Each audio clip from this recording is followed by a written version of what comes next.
Isabelle Maréchal. Tous les 3 mois, il faut que tu arrives avec un nouveau produit. Là. Tout le temps. Mario Dumont. Comme on dit en québécois que ça a fessé, là. La rencontre. Maréchal Dumont. Je sais pas comment on va y arriver.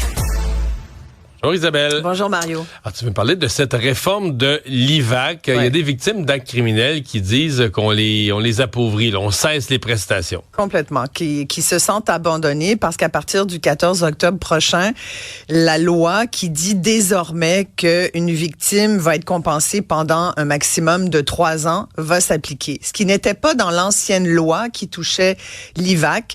L'IVAC, je résume, c'est un programme qui aide financièrement les victimes d'actes criminels parce qu'on sait... IVAC, ça veut dire indemnisation victime acte criminel. C'est voilà. Ça, IVAC. Parce qu'après un traumatisme, un drame familial, par exemple, on pense à toutes ces femmes dont les enfants ont été tués par un conjoint et autres, des accidents, des meurtres.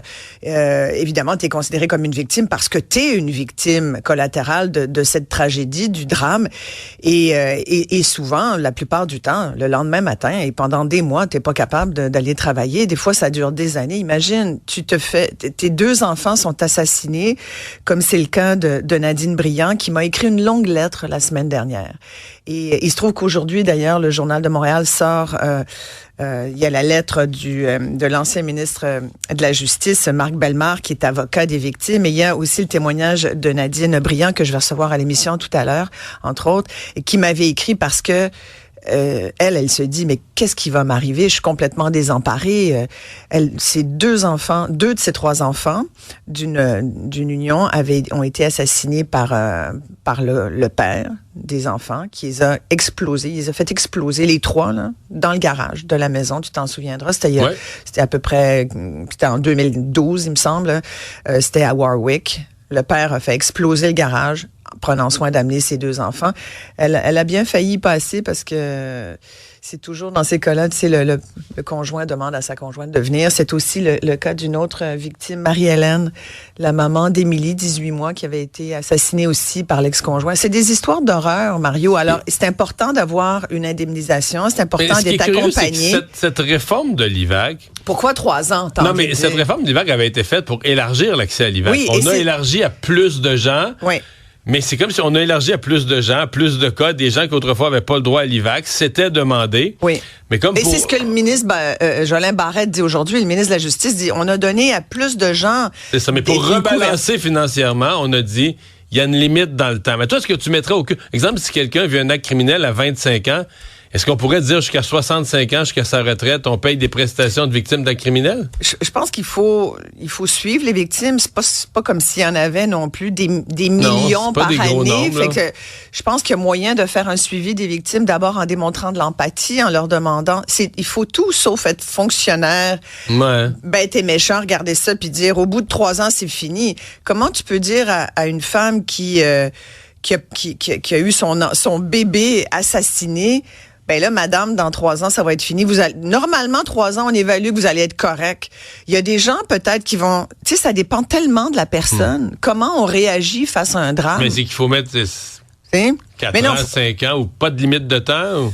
Mais moi, je pense qu'il faut... avant, il n'y avait pas de limite de temps. Après, je pense pas qu'il y ait personne... Moi, je prends pour acquis que les gens veulent pas être sur le bras du gouvernement s'ils n'ont pas besoin de l'être. À ce moment-là, je veux dire, on va...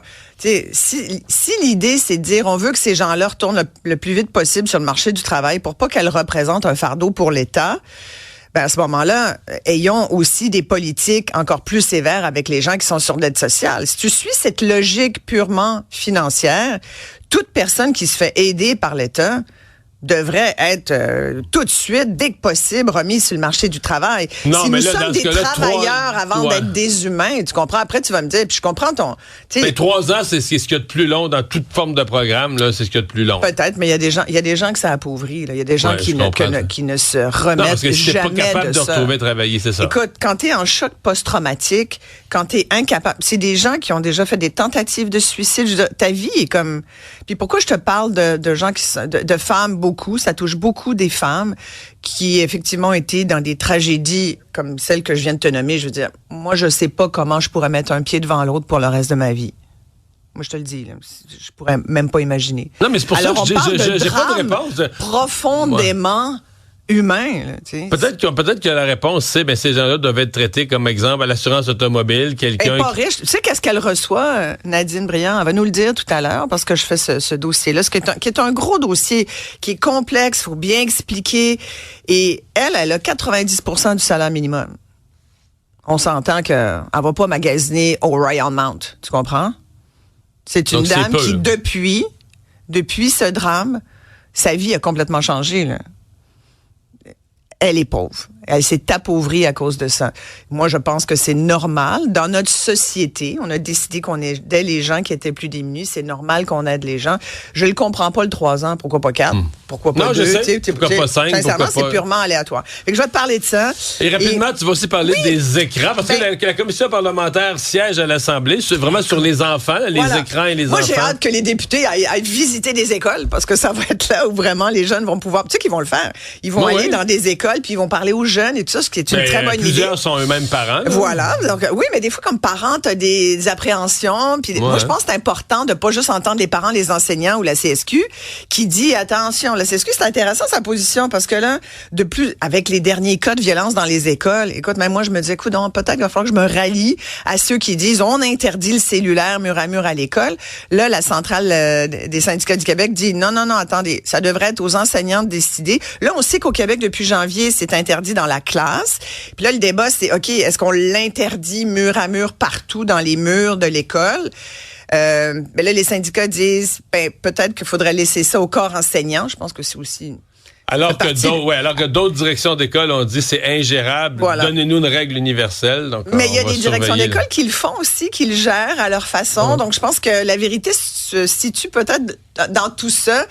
Mais bref, on va en parler tout à l'heure parce qu'effectivement, qu'est-ce qu'on fait avec ça? C'est devenu tout un débat, pas juste ici, là, partout dans le monde. Là, est-ce qu'il va grandir avec un écran? C'est sûr qu'il va grandir avec des écrans, mais de quelle façon ça va être géré, c'est ça qui est à déterminer. Il y a des poussettes où t'as l'espace à iPad sur les poussettes de bébé. Ouais.